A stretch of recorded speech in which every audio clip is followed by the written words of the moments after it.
Ev, and today I'm here to share with you 5 ways by which you can improve your language speaking skills in your target language. Speaking is usually the one skill on which we tend to struggle the most, mainly because it's harder to practice and also it's a little more embarrassing to work on. If you're going the tutor way, you have to spend money, and I'm not bashing on tutoring. I actually think it's amazing, but I also know that some people don't really have the extra money to spend on language learning. And also some people like me are quite terrified of being one-on-one with a single person. I think the reason why I've put off getting a tutor so much is because the idea of spending an hour or 30 minutes one-on-one with someone that I don't really know is kind of freaking me out. So imagine if I'm really stressed about being one-on-one with a stranger for an extended period of time.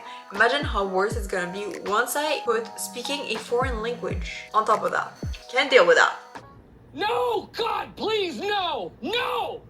No! So without further ado, let's get right into the video and get started with the first tip. The first tip is very straightforward. It is that no matter what you're learning, you need to voice it out. If you're working on the vocabulary, you want to voice out every single sound, and you want to make the effort of trying to hear how you're sounding and see whether or not it actually sounds like your target language. A good example I can give is when I started learning Japanese. To start off on a good base, when I was learning the hiragana and katakana and voicing them, I was trying to repeat after the recording and trying to replicate the exact sound that I was hearing, and I would repeat it over and over again until the sound was exactly the same to my ear. Oh. Oh. Oh. Oh. Oh.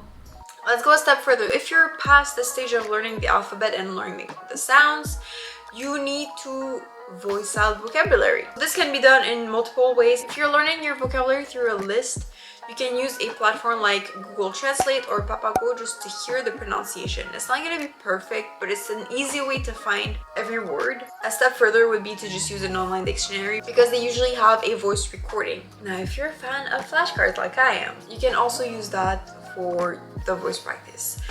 I know that on Memorize, as you get to a new card, it's gonna pronounce the card right away, and then it's gonna also pronounce it when you answer. I personally prefer to use Anki because it allows me to set whether or not the voice recording plays right away.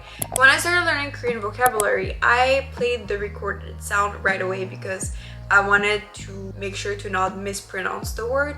But now that I'm much more advanced, I'm able to get the pronunciation of the word without someone telling me how to pronounce it in most cases. So I turned that little option off. And now that it's off, what I'm doing is I'm pronouncing the word and then I'm comparing my pronunciation to the sound. And over time, obviously I've become more and more accurate, but whenever there was a mistake, I would repeat the same word over and over again until I was satisfied with the pronunciation. The second tip is to watch a show or a movie that you enjoy and shadow/mimic how characters speak. This one has varying degrees. If you watch a lot of dramas, you've probably heard very often the characters in the show say stuff like 네, 그래, 안녕하세요, 감사합니다, 사랑해, and other stuff like that. This is a good place to start. You want to initially practice with these words that come up very often, and every time a character say it, just repeat after them. As you're repeating after them, try to place your mouth the same way that the characters are placing theirs. Over time is actually going to help your overall pronunciation because your mouth is going to get used to saying a specific sound in a specific way. So once again, if we take 그래, your mouth is going to get used to saying 그 the same way whenever you pronounce a word that has 그 in it. 그런데, 그래, 그래서. Once you get slightly more advanced, you can start mimicking sentences, and for that I personally prefer watching the shows with Korean subtitles because I find it very hard to pronounce a sentence from just memory. I'd rather just read it and try to say the same way the characters do.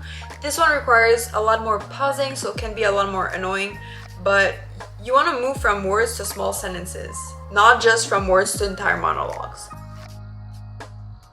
So it shouldn't be that bad.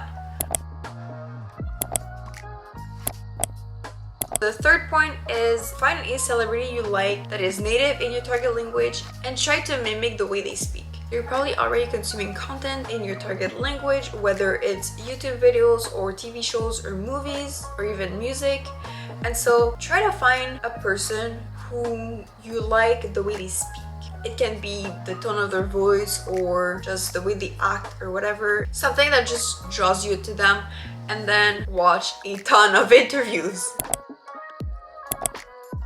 The fourth tip is to record yourself speaking and actually listen to the recording. If you can, just have a little conversation, have a little monologue and record it. But I know that might be a little difficult, so just reading out loud a little snippet, recording it, and reviewing your pronunciation is enough to do the trick. You can literally read whatever you want. You could read a webtoon, you could read example sentences, you could also just read lyrics. Doesn't matter, read whatever you want and record it. And whenever you listen back, try to pinpoint mistakes. In an ideal world, you want to be able to compare your output to a native speaker's. So if you're reading lyrics, then you can just compare your recording to the artist when they are singing the song. Or you could also just mix this technique with technique number 2 and record yourself repeating after a character in a drama, and then compare your output to the one from the actor.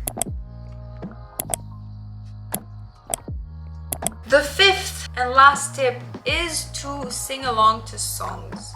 This one might sound really weird, but hear me out. I have a little anecdote to back me up. When I was a kid, I didn't speak anything other than French, and I am from Quebec, which means that my accent is different than if I would have been from France. However, when I was listening to local French artists, when they were singing, 90% of the time, they would take a French accent just without even trying. And whenever I would sing along to their songs, or when I was singing along to French artists' songs, I would take a French accent, even though I never actually used a French accent in my life. And I wasn't actually even trying. On top of that, when I started getting exposed to American music when I was about 10 years old, I did not speak English. If I tried to speak English, it would sound awful. I had a super thick accent, yet when I would sing along to songs, my accent would just disappear. It's still the same to this day. You can hear me speak right now and I do have a slight accent. However, when I do sing, my accent is gone. I cannot explain why. I'm assuming it has to do with your brain wanting to replicate what it's hearing, but I don't know any more than this. I can't give you the theory behind it. But singing along your favorite songs is definitely gonna help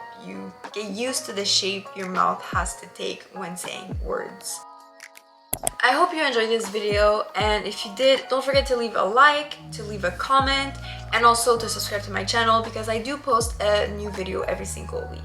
On that note, I'll see you all in the next video.